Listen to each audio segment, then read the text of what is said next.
बताएं, आप बताएं, कुछ बताएं, वो बताएं। युधिष्ठिर से यक्ष ने पूछा भगवत पथ है क्या, वास्तविक पथ क्या है? कोई कुछ बताता है, कोई कुछ बताता है। तो युधिष्ठिर ने कहा महाजना एक गतान सपथ, जिस पथ पर महापुरुष चले, पथ कहते हैं मार्ग को, भक्ति स्वयं में एक पथ है। उस पथ पर चल के जिसने परमात्मा को पा लिया है, यदि वो जो बताता है वो सत्य है, और जो अभी चले नहीं या मार्ग में है, मंजिल तक पहुँचे नहीं, कबीर ने कहा बिन देखे हुआ देश की बात कहे सोपूर, आपन खारी खात है बेचत फिरे कपूर, भीतर कुछ है ये नहीं बाहर में प्रकाश, कह कबीर कब तक हरि ये छप्पर पर की बात। जब भगवान कृष्ण ने अपना विराट स्वरूप अर्जुन को दिखाया तो अर्जुन ने कहा ज्ञानवश आपको हमने कृष्ण कहा, यादव कहा, सख, इसके लिए आप हमें क्षमा कर दें। कैसे क्षमा करें? जैसे पिता अपने पुत्र के अपराधों को क्षमा कर देता है, पति अपनी पत्नी के अपराधों को क्षमा कर देता, वैसे क्षमा करना। हमने आपको कृष्ण कहा, तब संस्कृत भाषा की कृष्ण माने होता है कल्लू। आज बच्चा सांवला पैदा हुआ तो कल्लू नाम रख दिया, उस समय सांवला लड़का हुआ तो कृष्ण, लड़की हुई तो कृष्णा। तो अर्जुन ने कहा आप ना तो काले हैं, कृष्ण है ही नहीं, ये तो कल्लू घर का नाम था। आप ओंकार स्वरूप है, पूरे ब्रह्मांड में कण कण में व्याप्त। और भगवान कृष्ण कहते हैं अर्जुन ओम का जप कर, मैं ओंकार स्वरूप हूँ। तो जो कृष्ण जी कह रहे हैं वो सही है, या आप कह रहे हैं, ये कह रहे हैं, हम कह रहे हैं वो सही है। रही बात ओम नमः शिवाय, ओम नमः शिवाय का मतलब है शंकर जी को नमस्कार।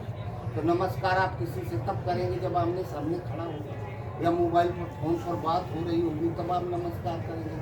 पता ही नहीं हम जिसे नमस्कार कर रहे हैं वो दुनिया में है कहीं की नहीं, वहाँ तक हमारी आवाज़ पहुँच रही। ये एक प्रार्थना है, ये एक रिस्पेक्ट है, सामने वाले का आदर करना है। तो पहले खूब भगवान के नाम का जप करो, और जब सामने प्रकट हो जाए तो खूब नमस्कार करना, पैर धोना, खिलाना पिलाना।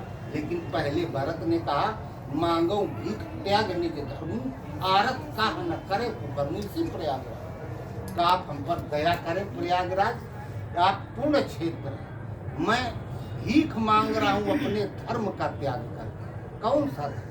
आपसे पूछा जाए आपके पिताजी का क्या नाम है तो बताओगे श्रीमान लगा के, एक सम्मानित शब्द को जोड़ के तब नाम बताओगे। लेकिन आप भगवान का नाम राम राम राम, सीधे पिता का नाम है, वो परम पिता है। तो आरत का न करे कुकर्म, आर्त कहते हो दुखी हो, और पूरा संसार दुखी है। आप जंगल में कहीं हैं और सामने शेर आ जाए और कोई है आपको पता है कि वो मदद में है, उसको बुलाएंगे तो आ जाएगा, तो आप ये कह के नहीं बुलाएंगे श्रीमान जी फलाने आ जाए हमारी रक्षा करें, सीधे नाम निकलेगा फलाने। तो ये आर्त भाव होता है, नाम जो जपा जाता है वो आर्त नाम होता है, उसमें आगे पीछे कुछ नहीं लगाया जाता है। यही हमारा शास्त्र कहता है, यही ऋषियों मुनियों ने किया। राव माँ के बीच में कबीरा रहा लुकाए, कबीर के चिंतन का नाम राम, नानक राम नाम सो साचो, गुरु नानक राम राम जपते थे। तो जिसने भी, किसी ने राम जपा, किसी ने ओम जपा, किसी ने शिव जपा। जैसे कह दिया गया ओम नमो भगवते वासुदेवाय, मैं उन भगवान के वंदना करता हूँ, उनकी प्रार्थना करता हूँ, उनके प्रणत भाव हूँ, जो पूरे ब्रह्मांड में कण कण में व्याप्त है, सर्वत्र जिनका वास है। तो ये तो उनकी एक स्तुति हो गई, ये नाम जप नहीं, ये मंत्र नहीं। महाराज जी उसमें आपके 2 मिनट और होगा।